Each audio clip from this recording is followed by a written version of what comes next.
Hi అండి. నేను ఇప్పుడు ఒక టాపిక్ గురించి మాట్లాడదాం అనుకుంటున్నాను. అదే శివాజీ గారు వైరల్ అవుతున్నారు గదా!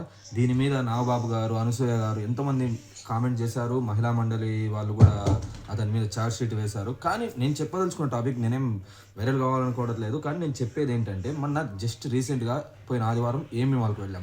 ఆ ఏఎంబీ మాల్‌లో కొన్ని వందల మంది ఆడవాళ్ళొచ్చారు. కొన్ని వందల మంది మగవాళ్ళొచ్చారు. కానీ ఇక్కడ ప్రాబ్లమ్ ఏంటంటే ఆ వందల మంది ఆడవాళ్ళలో ఒక ఆడామెను మటుకు ఇక్కడున్న మిగతా 100 మంది మగవాళ్ళు, మిగతా వచ్చిన 100 మంది ఆడవాళ్ళు యథేచ్ఛగా చూశారు. అక్కడ ప్రాబ్లమ్ ఏంటంటే ఆమె వస్త్రాధరణ. నేను ఆమె వస్త్రాధారణ ఆమె ఇష్టం. నేను మహిళలు ఎవరి ఇష్టం వాళ్ళది. ఎవరి వస్త్రాలు వాళ్ళు వేసుకోండి. కానీ నేను అక్కడ ఏం చెప్పదలుచుకున్నానంటే, మీరు వేసుకున్న వస్త్రాధారణ బట్టి పబ్లిక్‌లో మీ మీద అటెన్షన్ పెరుగుతుంది. ఆ అటెన్షన్ మీకు ఓకే అయినప్పుడు అటువంటి వస్త్రాధారణ వేసుకోండి అని నేను చెప్తున్నాను. ఎందుకంటే మొన్న వచ్చిన ఆమె వస్త్రాధారణ ఆమె ఇష్టం ప్రకారం వేసుకుంది.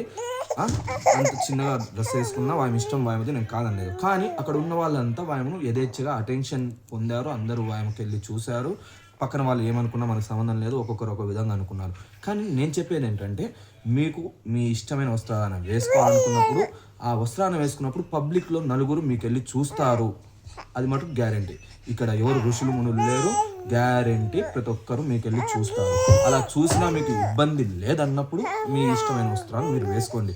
అంతేగాని నేను మీ ఇష్టం మీది, నేను కాదనడం లేదు. కానీ అటెన్షన్ ఉంటుంది అని చెప్పడం మటుకు చెప్తున్నాను. దయచేసి ఏమైనా తప్పు మాట్లాడంటే క్షమించండి.